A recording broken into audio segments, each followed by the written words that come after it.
마지막 때에 마지막 날에 관한 일들을 함께 생각할 수 있는 귀한 시간을 갖게 되어서 너무너무 감사합니다.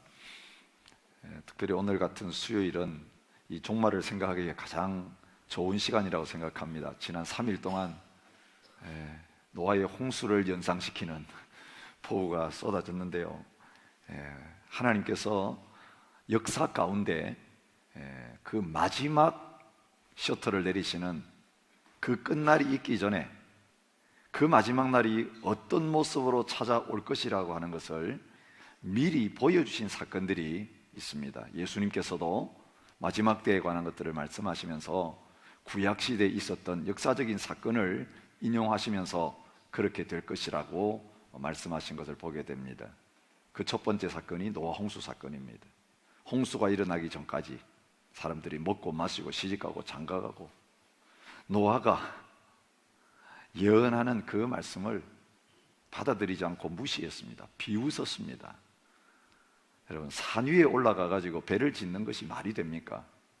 그런데 하나님의 약속의 말씀을 붙들고 순종했던 그 노아는 비웃음을 당했지만 그 때가 이르렀을 때에는 그가 예비했던 그 방주를 통해서 그와 그의 가족이 구원받는 그런 놀라운 자리에 이르게 되어진 것을 보게 됩니다. 오늘 이 시대에도 종말을 이야기하고 재림을 이야기하면 비웃음거리가 됩니다. 특별히 불신자들에게 있어서는 광신도 취급을 받습니다. 믿는 교회 안에서도 종말을 이야기하면 좀 이상한 사람처럼 여겨지는 그런 경향들이 많이 있습니다. 서양의 많은 신학교에서는 더 이상 예수님의 재림을 역사적으로 주님 다시 오셔서 이 세상이 끝나는 것으로 믿지 않은 지 오래되었습니다. 대부분의 주류 교단이 이 종말론을 거의 포기하다시피 했고 교묘하게 성경이 가르치는 것과는 다른 것을 가르치면서 그것이 종말이라고 생각하는 경향들이 있습니다. 하나님께서 또 한 번의 사건을 통해 보여주신 것이 무엇입니까? 소돔 고모라의 멸망입니다.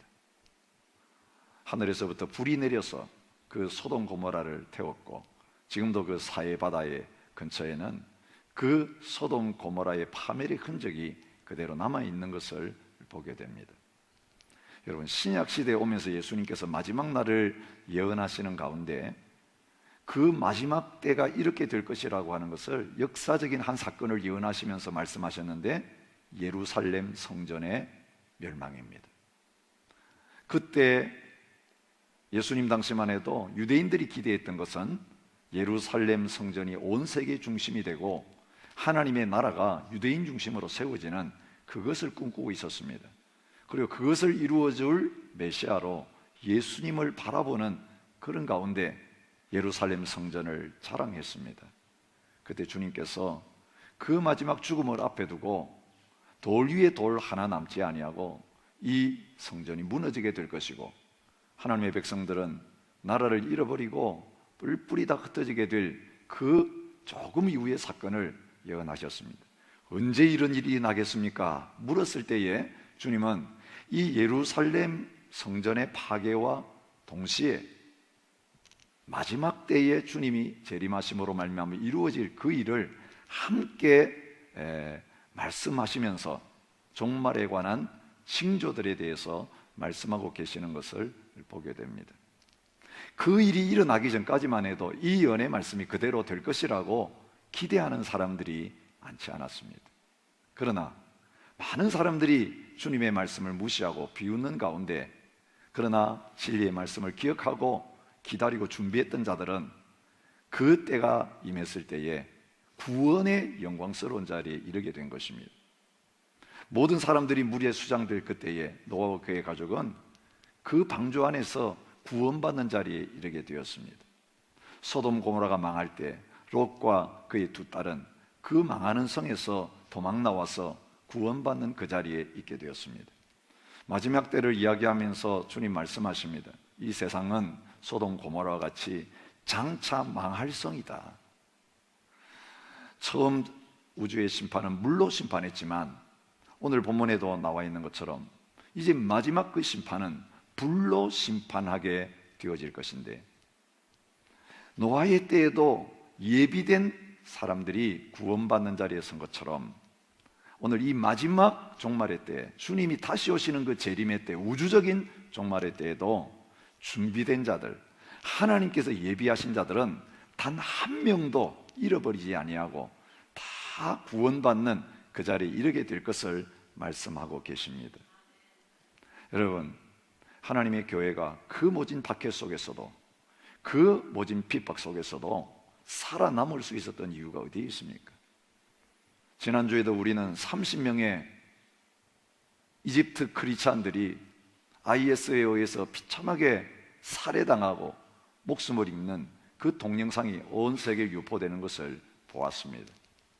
세계 곳곳에 지금도 예수님의 이름 때문에 딴 거 아닙니다. 예수님 믿는다는 그 하나 이유만으로 쫓겨나가고 죽임당하고 모든 것을 빼앗기는 사람들이 많은데, 여러분, 인간의 상식으로 생각하면 그런 핍박이 있는 곳에서는 기독교가 망해야 합니다.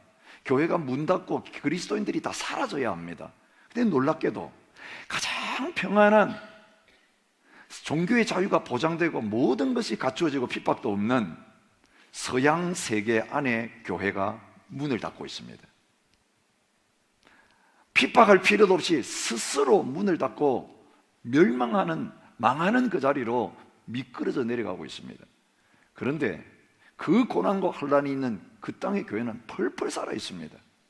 가장 가난한 나라, 가장 핍박이 많은 나라들 가운데 여러분, 부흥의 소식이 들려오고 있습니다. 여러분, 거기 그리스도인들은 가짜가 있을 수가 없습니다. 사실 서양 세계에 그나마 남아있는 그리스도인들 가짜가 많다고 저는 생각합니다. 과연 지금 자유로운 서방 세계에서 교회 다니고 그리스도인이라고 말하는 사람 중에 몇 퍼센트나 주님 오실 때에 알곡으로 추수될 수 있는 자리에 있겠는가?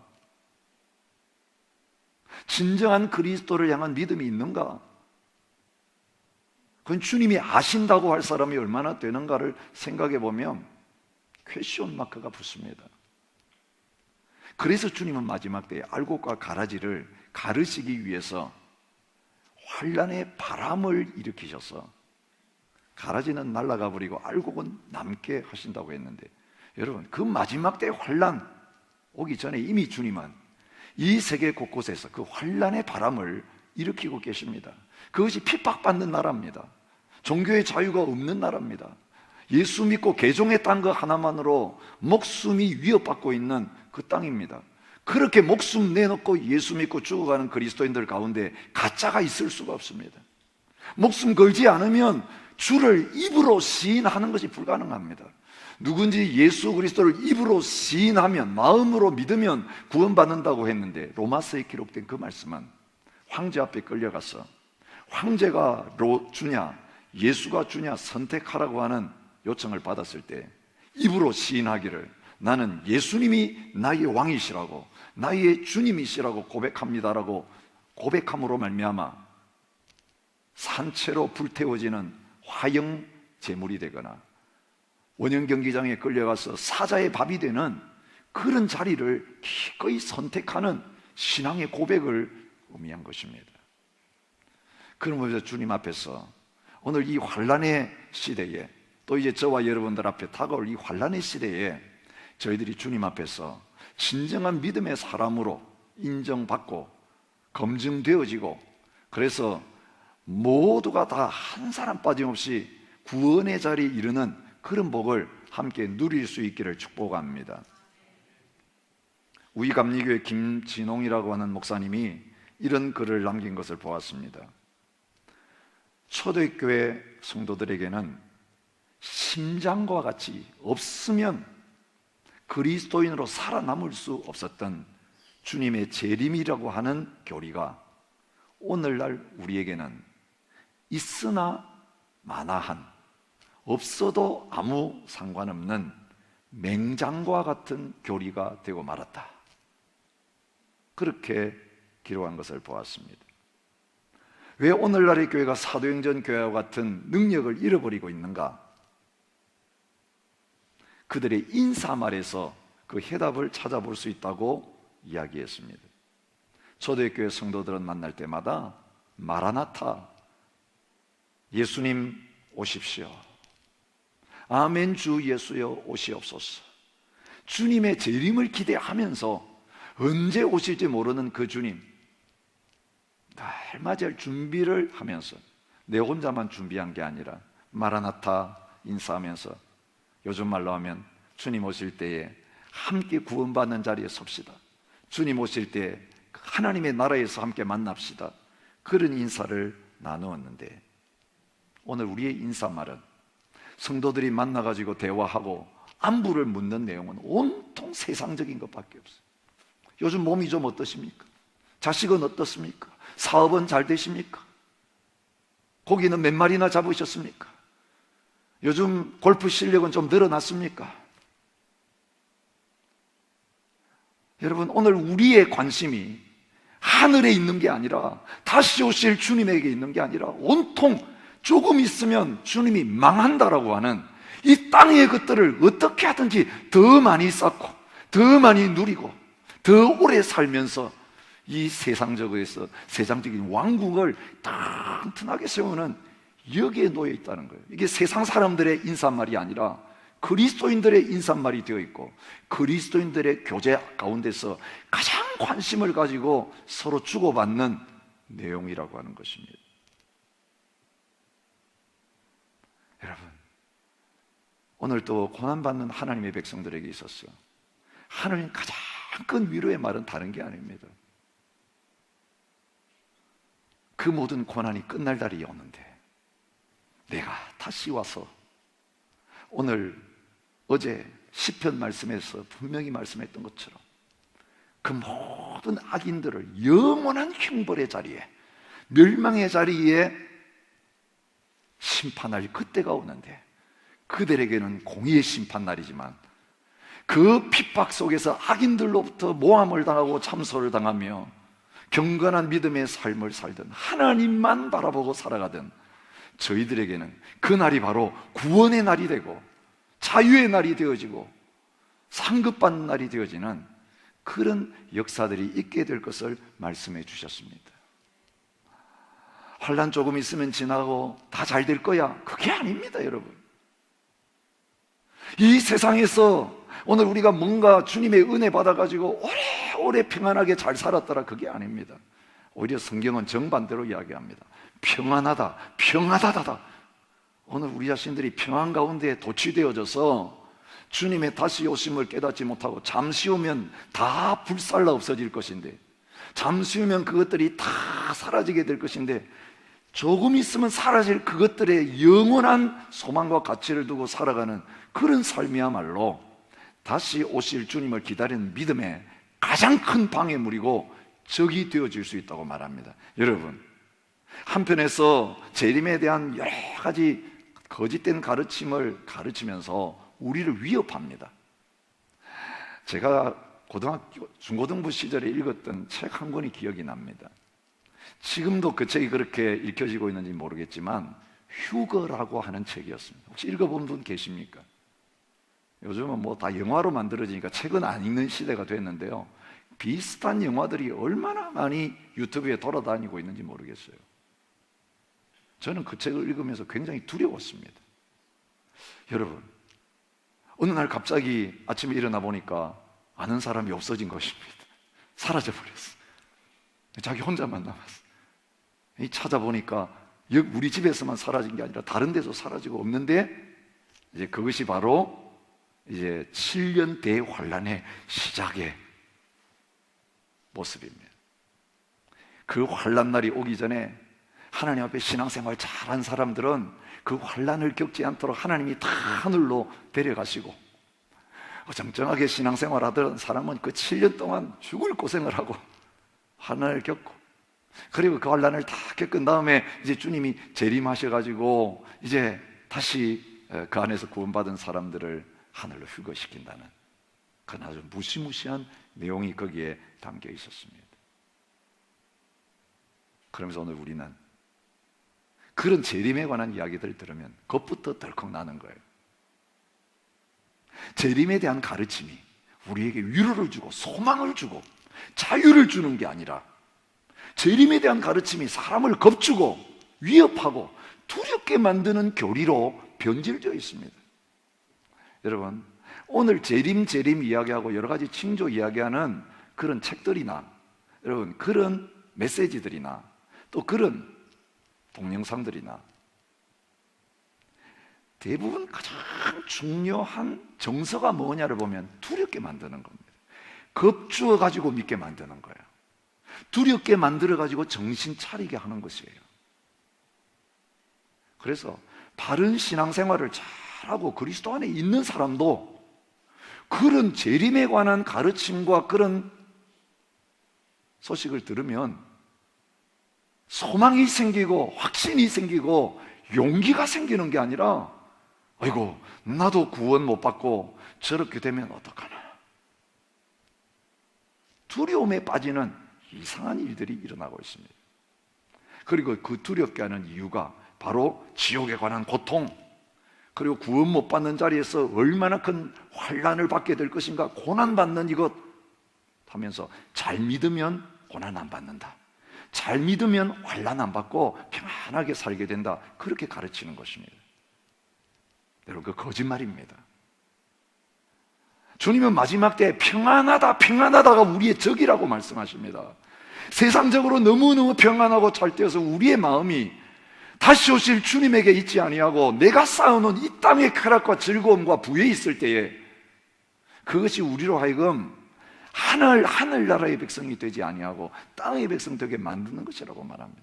그런데 택한 하나님의 백성들에게는 평안한 그 자리에서 졸고 자고 있는 우리들 깨우시는 방법이 뭐냐? 고난과 핍박과 환난을 통해서 정신을 차리게 하시고 세상의 것이 다 없어지고 아무 소망이 없게 만드시면서 다시 오실 주님만 바라보고 하나님 나라만 소망하는 하늘 백성으로 우리를 환난의 용광로 속에서 단련시키시고 우리의 믿음을 정금과 같이 만들어내시는 그런 자리에 있게 하신다는 것입니다. 욥을 그렇게 단련시키셨던 것처럼 여러분, 많이 주어서 풍성하게 만들고 부족함이 없게 만들어가지고 잘 살게 하는 것은 어쩌면 사탄의 유혹일지도 모릅니다. 그래서 이렇게 살려면 너 열심히 뭔가 해야 된다, 너가 열심히 하는가에 달려있다, 그래서 뭔가 하나님의 율법을 열심히 짓고 순종해야만 그날 되면 혹시 휴거 될지 모른다.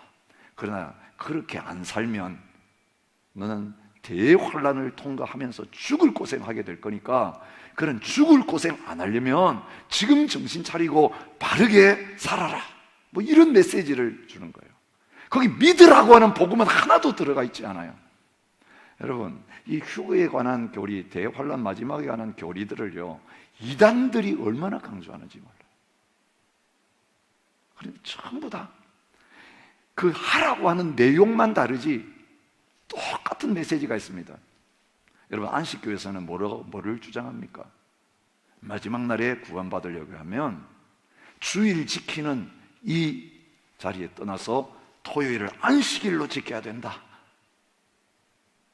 여러분, 주일 지키는 게 666의 표라고 이야기하면서 기존 교회는 구원받는 자리에 서지 못할 것이고 안식일을 지키는 자만 그렇게 된다.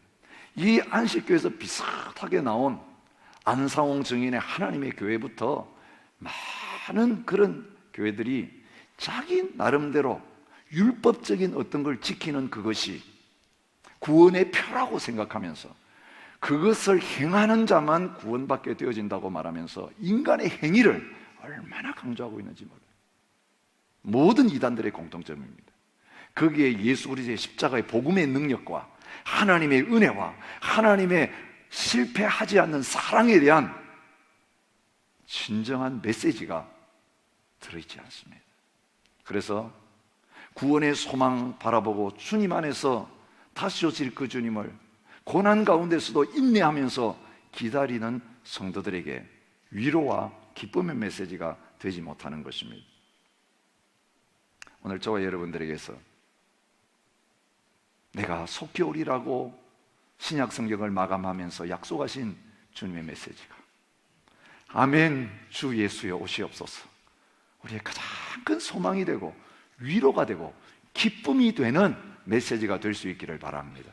그리고 우리의 인사말들이 세상에서 이제 떠날 날이 가까운 저와 여러분들인데 세상에서 얼마나 잘 뛰어가는가를 묻는 것이 아니라 하나님 나라를 위해서 무엇을 준비하고 깨어 있는지, 그 하나님의 나라를 지금 우리의 삶 속에서 얼마나 풍성하게 누리고 있는지, 여러분, 영적 안부를 묻는 그 하나님의 나라의 전진을 보고하고 그 하나님 나라를 위해서 우리가 함께 기도하고 함께 복음을 위해서 협력하는 그 자리로 나아가는 인사말로 바꾸어지는 역사들이 일어날 수 있기를 바랍니다. 우리 정말 오늘 수요일마다 강의하는 이 타임에 하나님께서 지난 주간 데살로니가 후서를 묵상하게 하셨습니다. 여러분, 초대교회 주님의 다시 오심과 관련해 가지고 극단적인 두 가지 모습이 데살로니가 후서의 데살로니가 교회 모습과 오늘 베드로를 통해서 흩어진 성도들에게 편지를 쓰는 베드로 전 후서 가운데서 대조적으로 나타나고 있는 것을 보게 됩니다. 여러분, 초대교회 안에 벌써 예수님 떠나가신 지 불과 몇십 년밖에 되지 않았는데도 예수님 다시 오시는 분명한 성경의 말씀이 있음에도 불구하고 저 나름대로 종말론을 가르치는 이 잘못된 가르침 때문에 성도들 가운데, 종말을 믿는 성도들 가운데 큰 혼란이 일어나고 있는 것을 보게 됩니다. 두 가지 극단이 있는데요, 정반대 입장이에요. 근데 결과는 똑같습니다. 참 이상하죠? 정반대 다른 가르침을 가르치고 있는데 결과는 하나님의 백성으로서, 구원받은 백성으로서 바르게 살아가는 그 자리에 서 있지 못하게 만드는 것입니다.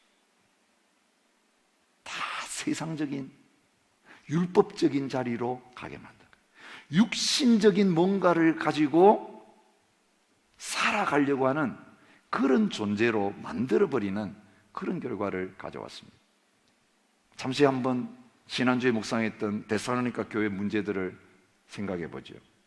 그들은 주님의 종말이, 재림이 금방 올 것이라고 믿었습니다. 임박한 종말론이라고 할 수 있습니다. 열광주의적인 태도라고 할 수 있습니다. 그 문제를 데살로니가 후서 2장 1절부터 2절에서 말합니다.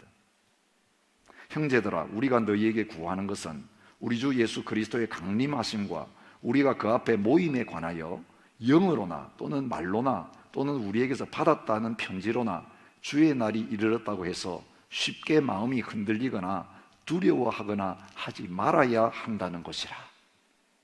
여러분, 주님이 곧 재림할 것처럼 마음이 흔들리고 보통 생활을 못하게 돼요. 아무것도 할 수가, 손이 잡히지가 않아요. 주님 곧 온다 그러니까. 그리고 그 주님의 오심을 기다리고 사모하는 게 아니라 두려워하는 자리에 있었다는 것을 보게 됩니다. 어떤 사람들이 그렇게 사람들을 두렵게 만들고 흔들리게 만들고 있습니까? 영으로나 말로나 편지로나 하나님의 뜻을 받았다 하는 사람들이에요. 여러분, 나름대로 계시를 받고 나름대로 하나님의 음성을 듣고 뭔가 예언의 말씀을 받았다고 하는 사람들이 그 말들을 퍼뜨려 가지고는 사람들을 동요시키는 것입니다. 마땅히 그리스도인으로 서 있어야 할 자리에 서 있지 못하게 하고 거기서 떠나게 만드는 것입니다. 그리고 주님의 오심을 두려워하게 만드는 그 자리에 있게 되는 것입니다. 어떻습니까? 요즘 우리 주위에서 일어나는 일들이 바로 이 데살로니가 교회가 직면했던 종말론의 문제를 그대로 담고 있습니다. 역사적으로 보면요, 주님이 그 시대에 오신다고 가르친 시한부 종말론이라고 하는 그런 주장했던 사람들이 너무너무 많습니다. 여러분, 우리 한국교회 최근에 1992년 이장님 씨를 통해서 휴거가 있다고 모여서 야단법석했던 그 기억이 있습니다. 가장 가까이는 2012년에 마지막이 있을 것이다. 이 기독교인들만이 아니라 불신자들까지도 2012년 종말론 영화로도 만들어지고 대유행했던 적이 있는 것을 보게 됩니다. 기독교 역사에서 이런 열광주의자가 제일 먼저 나타난 것은 2세기였습니다. AD 160년경이었습니다. 몬타누스라고 하는 사람이 이방 종교의 제사장이었는데 개종한 다음에 소아시아의 프리기아라고 하는 곳에서 자기를 따르는 무리들을 모으기 시작했습니다. 성령이 나에게 임했다. 그래서 새로운 예언의 말씀을 주셨다. 성령께서 자기에게 임하셔서 새로운 계시를 주셨기 때문에 전한다고 하면서 전하기 시작했습니다. 그들의 모임에는 방언 현상도 나타났고요, 열광적인 엑스타시 같은 그런 신비한 체험들이 그 집단 가운데서 일어나고 있었습니다. 요즘으로 하면 강력한 은사의 시련이 그들이 모여서 기도하고 예배할 때마다 나타났습니다. 그 안에 선지자들이 있어서 그 하나님이 이렇게 말씀하신다 저렇게 말씀하신다고 하면서 이 몬타누스의 그 주장을 뒷받침해주는 그런 분위기가 있었습니다. 꾸며낸 게 아니라 실제적인 영적 현상이 일어났습니다. 그래서 많은 사람들이 그게 성령의 역사라고 생각했습니다. 주님 곧 오시니까 결혼하지 말라, 그리고 금식해야 된다, 그리고 금욕적인 삶을 살아야 된다, 그리고 순교하면 더 좋다. 요한계시록에 나오는 새 예루살렘이 하늘부터 곧 내려오는데 그들이 살고 있는 프리기아 지방 거기에 임하는데 페푸자라고 하는 마을에 그 새 예루살렘이 임할 것이다. 다 거기 와가지고 그때가 되었을 때 재림하실 예수님 기다렸습니다. 실패로 돌아갔습니다. 여러분, 하나님의 성령의 역사입니까? 악한 영의 미혹의 역사입니까? 말할 필요가 없습니다.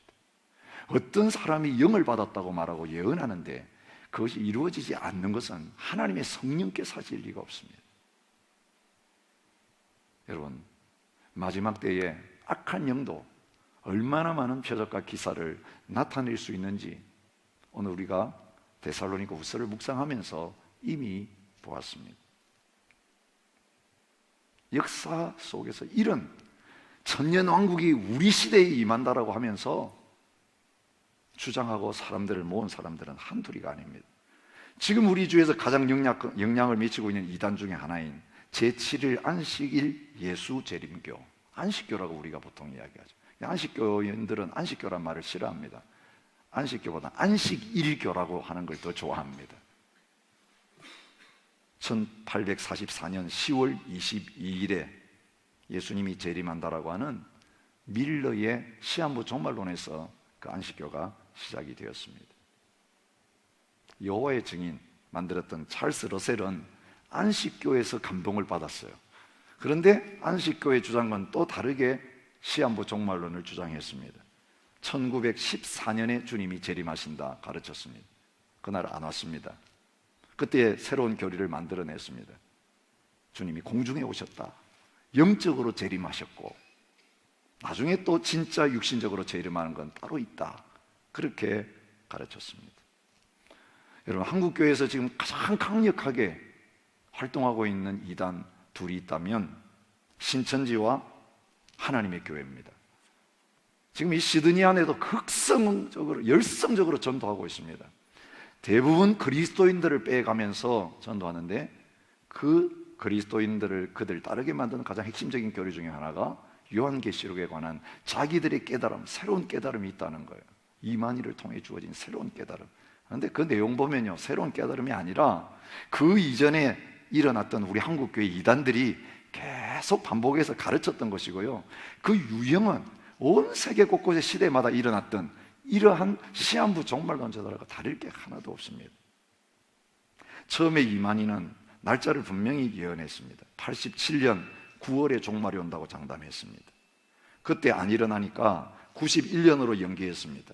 그때 안 일어났습니다. 2000년으로 예언했습니다. 그 뒤에도 오지 않으니까 14만 4천 명의 사람들이 모이면 일어날 것이다, 그렇게 개념을 바꾸었습니다. 근데 지금 이제 14만 4천이 거의 다 차가는 가운데 있으니까 또 새로운 것으로 바꾸었는데 하나님의 마음에 합한 14만 4천이 있어야 된다, 이렇게 또 바꾸고 있습니다. 계속해서 바꾸고 있습니다. 그런데 여러분, 미혹의 영에 빠진 사람은요, 이 미혹의 영에 빠져서 어떤 집단에 들어갔다가 바른 교훈으로 돌아오지 않고요, 또 다른 미혹의 영을 따라서 그런 이단으로만 계속 돌고 있습니다. 다 뿌리가 같습니다. 여러분, 사탄은 점포를 하나만 열지 않습니다. 다양한 점포들을 열어놓고 결국 다른 데에 가고 서로 경쟁하는 것처럼 만들어가지고 갔는데 보니까 나중에 그 판 수익금은 다 한 군데로 들어가는 위장 점포들인 것을 나중에 알게 되는 것입니다. 안성홍 증인의 하나님의 교회라고 이름을 바꿔가지고 Church of God 이라는 이름으로 여기 와서 활동하고 있는 그들은 1985년 사망한 안상홍 교주를 하나님으로 믿고 죽고 나니까 장길자 씨를 어린 양의 아내, 신부, 어머니 하나님으로 선포하고 주장하는 사람들입니다. 1988년, 1999년, 2012년 상습적으로 시한부 종말을 주장했습니다.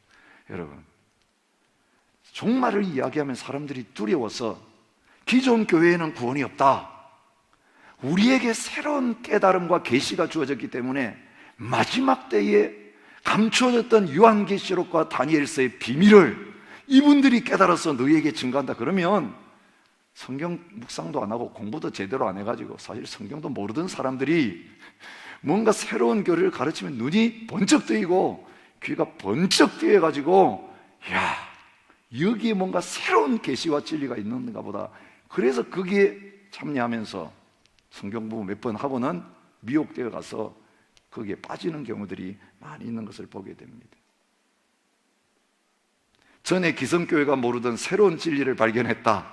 마지막 때 하나님은 그 임봉되었던 책을 다시 열어가지고 우리에게만 알려주셨다. 그러면 여러분, 2000 기독교 역사에 믿은 사람은 다 구원받지 못한 사람인 거예요. 여러분, 하나님께서 오늘 우리에게 복음을 특별한 사람에게만 주신 게 아니에요. 복음을 특별한 사람만 깨달을 수 있게 하신 게 아니에요. 여러분, 신약 성경은 코이네라고 하는 헬라어로 기록했습니다. 시장 바닥에서 쓰는 그 평범한 헬라말로 기록했어요. 철학자들이 쓰는 어려운 용어 없습니다, 성경에. 그래서 기록된 하나님의 말씀을 성령의 감동으로 우리가 읽으면 그 뜻이 무엇인지 너무 복잡하고 너무 암호들이 많아가지고 보통 사람들은 해석할 수 없고 깨달을 수 없으니 신학 전공한 목사님들이 풀어주는 대로만 받아들여야 된다, 이게 아닙니다, 여러분. 하나님의 말씀은 성령의 감동으로 기록된 말씀이기 때문에 오늘 저희들이 기도하는 가운데 성령의 깨닫게 하심으로 그 하나님의 진리를 다 깨달아 알 수 있도록 모두가 영적으로 성령 안에 있으면 말이 어려워가지고 그 가르침이 너무 복잡해가지고 못 깨닫는 법이 없는 그런 단순한 진리로 주셨습니다. 복음은 단순합니다. 재림에 관한 말씀도 복잡하지 않습니다. 그런데 단순한 이것을 복잡하게 만들어가지고 특별한 사람이 아니면 못하는 것으로 만들어 놓았기 때문에 많은 하나님의 백성들이 그 신비한 깨달음, 새로운 진리를 배워보겠다고 거기에 기웃거리는 그런 자리에 있게 되는 것입니다. 오늘 그 혼돈의 시대에 한편에서 주님의 재림 지나갔다라고 이제는 방종의 자리에 빠져있는 그 성도들을 향하여서 말씀하고 있는 것을 보게 됩니다. 한쪽에서는 주님 곧 오신다고 모든 것 다 내려놓고 직장도 가정도 포기하고 기다리고 있는데, 또 한쪽에서는 자, 저 믿던 사람들 이제 한 사람 두 사람 떠나가고 이제 주님의 재림에 그 소식 기다리던 사람들 다 죽어가고 있는데 주님은 안 오시니까 3절에 있는 대로 조롱하는 사람들이 교회 안에 들어와 가지고 주님께서 강림하신다는 약속이 어디 있느냐, 옛날부터 만물은 그대로 있다, 이 지구가 어떻게 없어지겠냐, 이 지구는 영원히 계속될 것이다, 지구가 바뀌는 거 봤냐, 변한 거 봤냐, 이 지구는 망하지 않는다, 영원히 계속될 것이다, 그렇기 때문에 재림은 오지 않는다, 그 재림의 약속은 거짓말이다. 여러분, 재림 때문에 두려워하던 사람들이 재림 없다고 하니까 얼마나 편한지, 얼마나 편하게 죄 지을 수 있는지. 그러면 그렇지, 그러면서 방종의 삶을 살기 시작한 그런 자리에 있게 되는 것을 보여주고 있습니다. 오늘 이러한 혼돈 가운데 있는 교인들에게 재림신앙을 어디에서 가르쳐주고 있습니까? 여러분, 바울 같은 사람은 신령한 체험을 많이 한 사람이에요. 소위 말하면 요즘 같으면 천국 간증하고 다니면 간증할 게 굉장히 많은 사람이에요. 그 낙원에 갔다 온 사람이잖아요. 근데 그는 성령께서 감동하셔서 말씀하신 그 평범한 객관적인 하나님의 계시와 진리 외에는 자기의 주관적인 것을 이야기하지 않았습니다. 그게 믿음의 근거가 아니기 때문에 그렇습니다. 오늘 우리가 믿고 구원받고 주님 재림을 기다리고 그 천국에 대해서 알 수 있고 그 재림하신 다음에 이루어질 모든 것에 대해서 알 수 있는 충분한 가르침이 오늘 이미 우리에게 주신 하나님의 말씀 가운데 다 들어 있습니다. 그래서 그 영적인 세계와 그 미래의 일들을 우리가 배우기를 원한다면 딴 데로 가서 사람에게 배울 게 아니라 기록된 하나님의 말씀 가운데 나가되 말씀의 저자이신 성령 하나님께서 오늘 우리에게 가르쳐 주시도록, 성경이 뭐라고 말하는가 여러분 연구하기 시작하면요 엉터리들을 금방 분별해낼 수 있습니다. 그리고 성경을 해석하면 가장 중요한 건 뭐냐면, 보십시오, 상징적으로 이야기한 말씀이 있고 직접적으로 풀어서 이야기하신 말씀이 있는데, 어떤 진리를 얻으려면 쉽게 풀어서 이야기한 그 말씀, 반복해서 여러 번 이야기한 그 말씀을 가지고 진리를 만들어야 되겠습니까? 어쩌다가 한 번 나오는 말씀인데 너무 좀 해석하기 어렵고 상징적이고 비유적인 그걸 가지고 교리를 만들어야 되겠습니까? 당연히 반복해서 쉽게 풀어서 말씀해 주신 이게 진리인 것입니다. 이게 다 말씀하셨으면 다른 건 없는 거예요.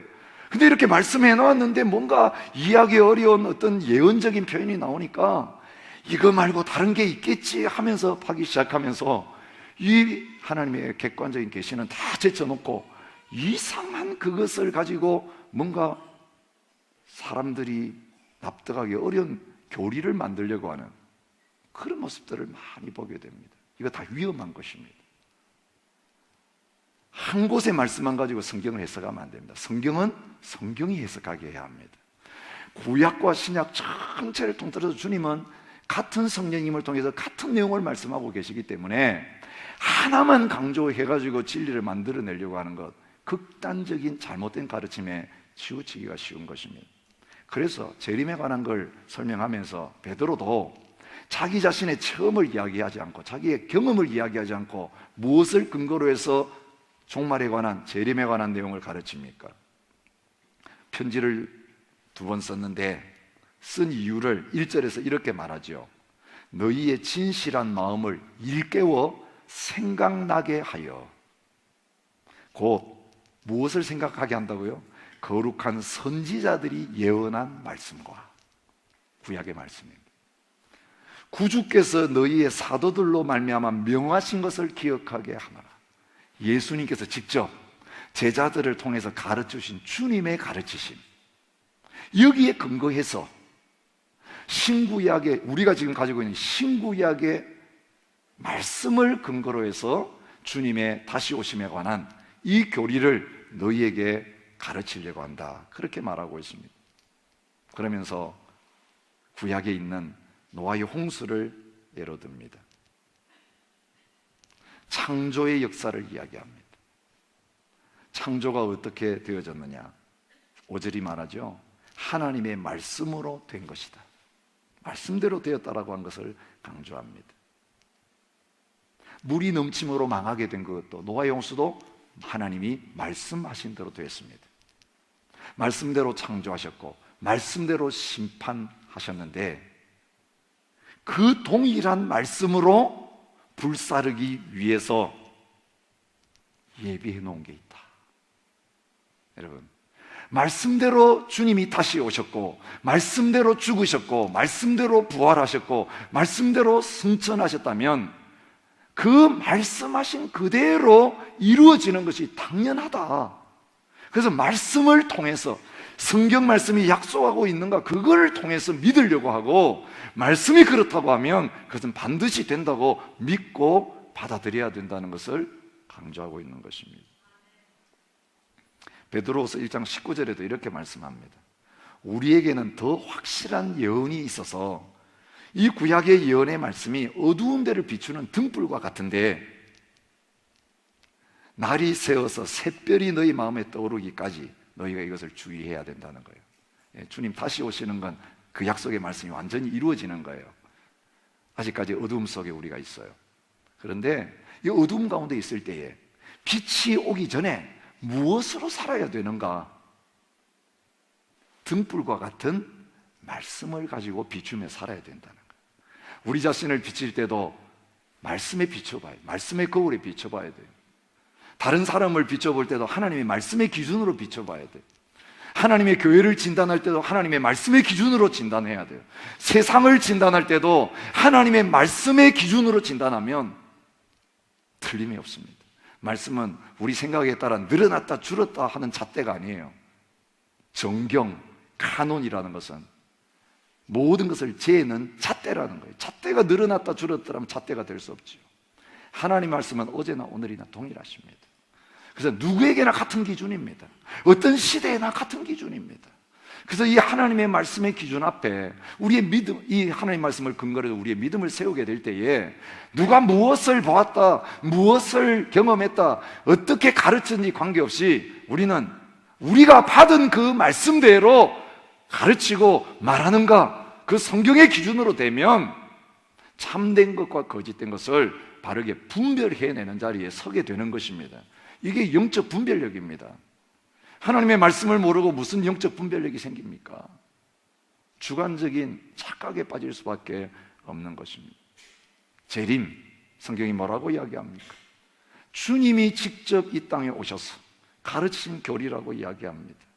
마태복음 24장에 주님의 재림에 관한 가르침이 주님이 십자가에 죽으시기 전에 벌써 말씀하셨습니다. 24장 30절에 인자가 구름을 타고 능력과 큰 영광으로 오는 것을 보리라. 지금 초라한 목수의 모습으로 한 인간의 모습으로 오셔서 무기력하게 십자가에 달려 돌아가셨지만 주님이 다시 오실 때에는 그 낮아진 모습이 아니라, 부끄러운 모습이 아니라 영광과 능력의 모습으로 다시 오실 것을 이야기했어요. 여러분, 그때의 메시아를 기다렸던 제자들과 이스라엘 백성들은 예수님 처음 오셨을 때 능력과 영광으로 오실 것을 기대했어요. 그래서 십자가에 죽으실 때에 메시아가 실패했다고 생각한 거예요. 근데 주님 말씀하셨어요. 그게 실패가 아니라 죽으시기 위해서 온 것이고, 그 이루어 놓으신 십자가의 죽음과 부활을 통해서 다시 오실 수 있는 모든 역사들이 이루어진 다음에야 영광스러운 모습으로 구약 성경이 예언하는, 다니엘서가 예언하는 그 모습대로 다시 오셔서 구약의 약속과 신약의 약속을 완성하실 것이라고 주님 자신이 말씀하고 있는 것입니다. 예수님의 처음 오신 게 실패였다고 주장한 것은 이단입니다.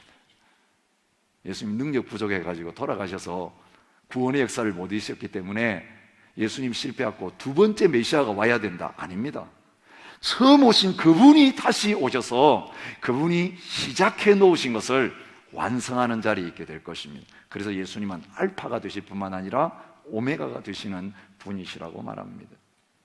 승천하실 때에 보고 있는 제자들에게 분명히 말씀했습니다. 하늘로 가심을 본 그대로 오시리라. 왜 하늘 쳐다보고 있느냐? 다시 오신다, 분명히 전사들 통해 말했습니다. 바울 통해서 빌립보서 3장 20절 21절 우리가 묵상했던 그 빌립보에서 말씀했습니다. 그는 만물을 자기에게 복종하게 하실 수 있는 자의 역사로 우리의 낮은 몸을 자기의 영광의 형체와 같이 변하게 하시기 위해서 강림하시리니, 그렇게 말하고 있습니다. 데살로니가 전서 4장 16절부터 17절에 주께서 호령과 천사장의 소리와 하나님의 나팔 소리로 친히 하늘로부터 강림하시리니 그리스도 안에서 죽은 자들이 먼저 일어나고 그 위에 우리 살아남은 자들도 그들과 함께 구름 속으로 끌어올려 공중에서 주를 영접하게 하시리니 그리하여 우리가 항상 주와 함께 있으리라. 그렇게 말씀하셨습니다. 모든 사도들이 주님과 다 같은 말씀을 하고 있는 것입니다. 왜요? 말씀하시는 성령님이 같은 분이시기 때문에 그렇습니다. 한 성령님이 누구한테는 이 말하고 누구한테는 저 말하지 않으십니다. 여러분, 두 사람이 성령의 계시를 받았다고 하는데 다 다르다면 둘 중에 하나는 성령의 계시를 받지 않은 것입니다. 아니면 둘 다 받지 않았을 수 있습니다. 하나님 말씀과 합체되지 않은 계시는 성령으로부터 온 것일 수가 없습니다. 주님의 말씀과 다르다면 그 안에 계시는 분은 주님이 아니라 다른 영적 존재일 수밖에 없는 것입니다. 히브리서에서도 베드로 사도를 통해서도 요한계시록을 통해서도 다 동일한 재림에 관한 메시지가 주어집니다. 요한계시록 1장 7절에 볼지어다 그가 구름을 타고 오시리라. 각 사람의 눈이 그를 보겠고 그를 찌른 자들도 볼 것이요 땅에 있는 모든 족속이 그로 말미암아 애곡하리니 그러하리라. 아멘. 시작과 마지막이 재림으로 시작하고 재림으로 끝납니다. 이것들을 증언하시니가 이르시되 내가 진실로 속히 오리라 하시거늘 아멘. 주 예수여 오시옵소서. 여러분, 이 재림에 관한 이야기는요 요한계시록에만 있는 말씀이 아닙니다. 구약에 있는 말씀이고 복음서에 있는 말씀이고 서신서에 있는 말씀이고 요한계시록에도 있는 말씀이에요. 그래서 이 진리를 이해하려면 아까 말씀했죠, 더 분명하고 확실하게 설명한 그 부분들을 가지고 희미하고 불확실한 부분들을 해석하게 되어집니다. 다 모순된 말씀이 있을 수가 없어요. 같은 원리를 말씀하셨으면 자주 반복해서 하신 그 말씀을 가지고 다른 부분들을 해석하게 되어질 때에 성경적인 해석이 이루어질 수 있습니다. 성경이 말하는 재림, 어떤 재림입니까? 영적으로 재림하는 게 아니라 다 볼 수 있는 육체로 부활하신 몸으로 주님께서 다시 오시는 게 성경이 말하고 있는 우주의 마지막이고 예수님의 재림입니다. 예수님이 재림하는 그때 우주의 종말입니다. 그래서 처음 창조한 하늘과 땅이 다 소멸되어지는 그 자리에 있게 되는 것을 말합니다. 하늘로 가심을 본 그대로 오시리라. 찌른 자들도 본다. 특별한 예언자들만 주님이 공중에 오신 걸 보고 공중에 온 걸 재림이라고 말하지 않습니다. 여러분, 주님은 부활하셔서 이미 영으로 우리 안에 들어와 계십니다. 우리는 영적으로 산 사람입니다. 영적으로 하나님의 나라를 이미 맛본 사람입니다.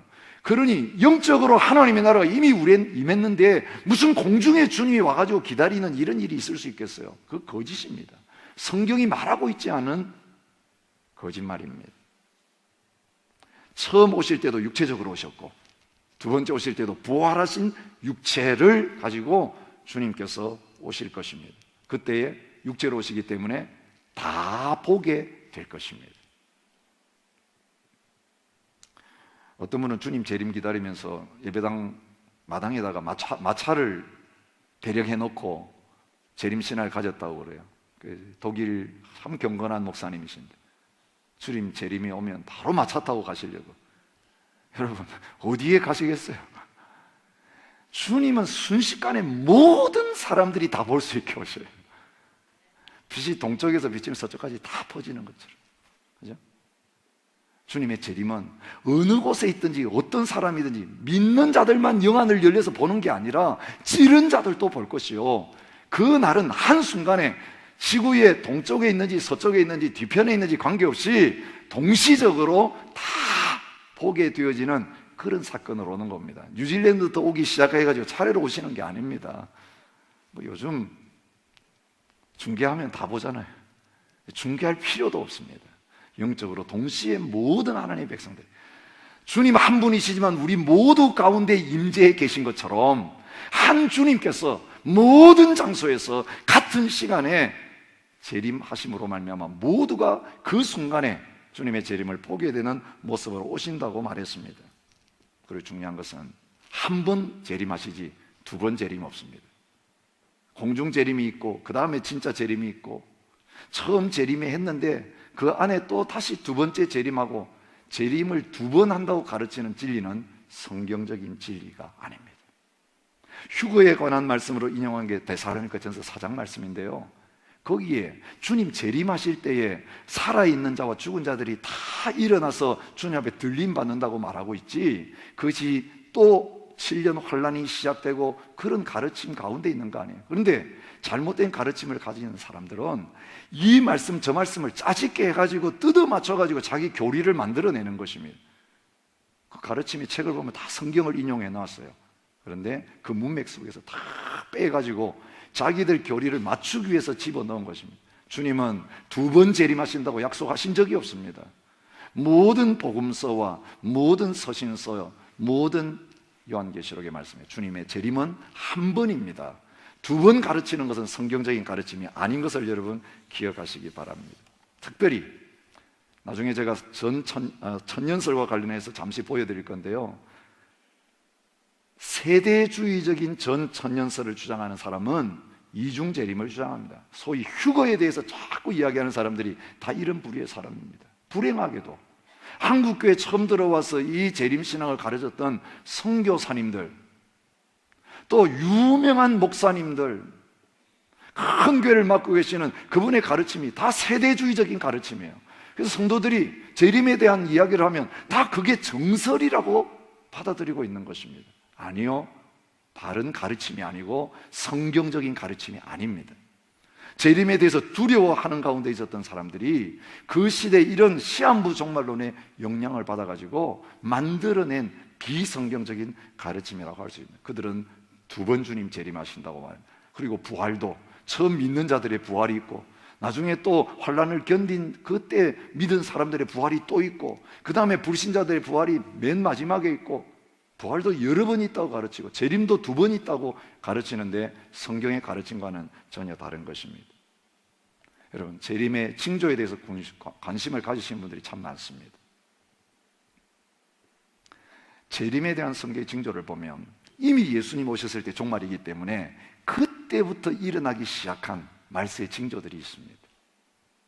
그래서 그 말세의 징조가 지금 일어났기 때문에 지금이 말세다고 주장하는 건 다 가짜입니다. 주님이 징조라고 말씀하신 것은 벌써 2000년 전부터 시작된 것입니다. 그런데 그 징조가 주님 오심으로부터 그때부터 벌써 시작이 되어서 주님의 재림이 있을 때까지 점진적으로 증가해 나갑니다.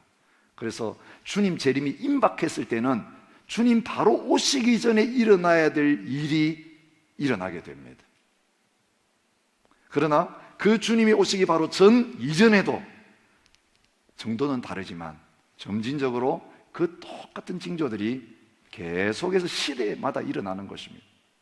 그래서 모든 시대를 살아가는 마지막 때 그리스도인들은 오늘 우리 시대에 일어나는 이 말씀의 성취를 보면서 언제든지 주님이 오실 때에 주님 앞에 설 준비를 하면서 살아야 된다는 것입니다. 이유가, 주님이 시와 때를 가르쳐 주시지 않은 이유가 거기에 있는 것입니다. 주님이 그 시와 때를 2000년 후라고 말씀하셨다면 그 전에 살던 모든 사람들은 허리띠 풀어놓고 이제 우리 시대에 주님 안 오시니까 마음대로 살자, 그렇게 할 수밖에 없는 거예요. 그런데 주님께서 그 시와 기한을 감춰 놓으셨어요.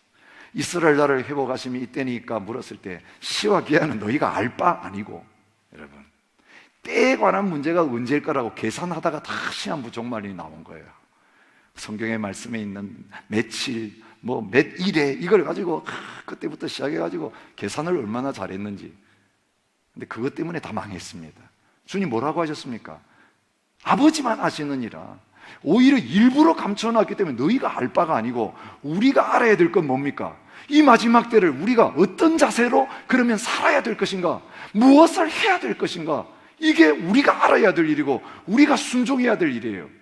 근데 하나님이 하셔야 될 일을 우리가 간섭하고 들여다보려고 그러고 마땅히 지금 우리가 해야 될 일에 대해서는 아무 관심도 갖지 않는 거. 지금 복음을 듣지 못해 죽어가는 영혼들이 수두룩한데 우리 환난 피해보겠다고 산속으로 들어가 숨고 섬으로 들어가서 숨으려고 하는 것, 주님께서 이렇게 하면 안 된다고 말한 것을 그대로 하고 있는 잘못된 자리에 있는 것이라고 볼 수 있는 것입니다. 여러분, 재림의 징조는 자연적인 재난과 핍박과 환난, 그리고 하나님의 교회가 적그리스도를 따르면서 거짓 선지자들을 따르면서 신앙을 잃어버리는 그 모습과 동시에요, 모든 민족에게 복음이 증거되어지는 구원의 역사로 나타난다는 것을 보여줍니다. 여러분, 악과 선이 함께 섞여 있습니다. 놀라운 것은요, 온갖 재난이 일어나고 천재지변이 일어나고 핍박이 일어나고 서로 물고 뜯고 팔아넘기는 배신이 일어나는 그 한가운데서도 하나님의 나라의 확장은 멈춰지지 않는다는 것입니다. 온갖 핍박 속에서도 오히려 거룩한 자는 더 거룩하게 되고 하나님의 백성들은 더 깨어 있어서 그 환경에 영향받지 않고 그 영적 상황에 영향받지 않고 주님의 오심을 앞당기기 위해서 모든 민족이 구원받는 그 자리에 담대하게 증인된 삶을 살기 위해 달려가게 된다는 것입니다. 주의 약속은 어떤 일이 더디다고 생각하는 것이 더딘 것이 아니라 오직 주께서는 너희를 대하여 오래 참으사 아무도 멸망하지 아니하고 다 회개하게 이르기를 원하십니다. 여러분, 주님이 만약 내일 오신다고 하면 우리가 해야 될 일이 뭘까요? 뭘 정리해야 될까요?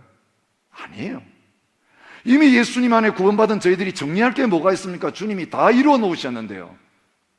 그런데 해야 될 일이 있습니다. 만약 내일 주님이 오셔서 하루의 시간이 주어진다면 이 하루라는 마지막 기회에 아직까지 복음을 듣지 못한 사람들을 찾아서 그 주님 오시기 전에, 방주의 문이 닫히기 전에 복음을 듣고 구원받는 일을 할 수 있도록 내 자신 챙기는 그 일이 아니라 다른 영혼 챙기기 위해서 달려가야 될 일이 저와 여러분들이 해야 될 일입니다. 재림의 징조가 나타났다고 야단법석하고 도망다니는 것은 주님의 성령께서 하시는 것과는 전혀 상관없습니다. 오히려 복음 증거를 가로막는 일이에요. 한 사람이라도 더 복음 증거하는 그 자리로 달려가 된 걸 가로막고 두려움에 사로잡혀가지고 본인도 구원받지 못하고 다른 사람도 구원받지 못하는 그 멸망의 자리로 몰고 가는 악한 마귀의 역사할 수 있습니다. 베리칩이 666이냐 우리 성도님이 질문하시더라고요. 여러분, 그 베리칩에 대해서 성경이 뭐라고 가르치고 있습니까? 어디에 베리칩이 나옵니까? 여러분, 과거에 이 베리칩만이 아니라 바코드가 666표다, 또 컴퓨터가 666표다, 온갖 주장들이 난무합니다. 각 교파마다 자기의 어떤 가르침을 합리화시키기 위해서 성경을 자기 뜻을 이루는 것으로 인용하고 있습니다. 그런데 하나님의 말씀 문맥은 성경 안에서 분명하게 분별해야 합니다. 666에 대해서 말하는 계시록 13장 16절부터 마지막 절의 말씀을 보면 이 666은 벌써 초대교회 그 시대에도 있었어요. 여러분, 이 짐승이라고 표현된 건 뭡니까? 그리스도를 대적하는 사람들을 가르쳐. 예수님을 믿을 것이냐, 자기를 따를 것이냐 할 때 바로 하나님의 자리에 앉아가지고 사람들로 하여금 예수님을 주라고 고백하지 않고 자기에게 절하고 경배하게 하는 실제적인 인물을 가르치는 거예요. 사람을 가르치는 거예요. 어떤 물건을 가르치는 게 아니에요. 그래서 어떤 666의 표를 받는다는 것은 주님을 배신하고 그 존재를 주님처럼 하나님처럼 섬기는 그런 신앙의 고백을 함으로 말미암아 뭔가 받는 것을 이야기해요. 그것은 예수님을 따르는 것을 거부하고 그 다른 존재를 믿는 것을 이야기합니다. 시대마다. 여러분, 오늘 우리에게 있어서 중요한 것은 어떤 물건을 쓰느냐 안 쓰느냐, 그걸 이식하느냐 안 하느냐, 그거 아닙니다. 오늘 이 시대에 우리가 666이라고 하는 그 말씀을 읽을 때 깨달아야 될 것은, 오늘 우리가 그리스도인인데 예수를 주라고 신하며 살아가는 자인데 먹고 살려고, 세상에서 달대 보려고 내 신앙 팔아먹고 내 주님을 부인하고 어떤 영적인 존재 앞에서 내 영혼을 팔아먹고 있는 그 자리에 우리가 있는가를 신경 써야 되는 것입니다. 오늘 우리가 공개적으로 예수님을 버리고 예수님을 믿지 않고 다른 존재 앞에 신앙을 가지는 이 행위가 짐승에게 절하는 것이고, 그 일을 통해 가지고 뭔가 내 자신이 그를 따른다는 신앙의 고백으로 가지고 있는 게 666이라고 하는 그런 사람의 수의 표로 나타나는 것입니다. 그게 몸에 어떤 표시를 하는 게 아닙니다.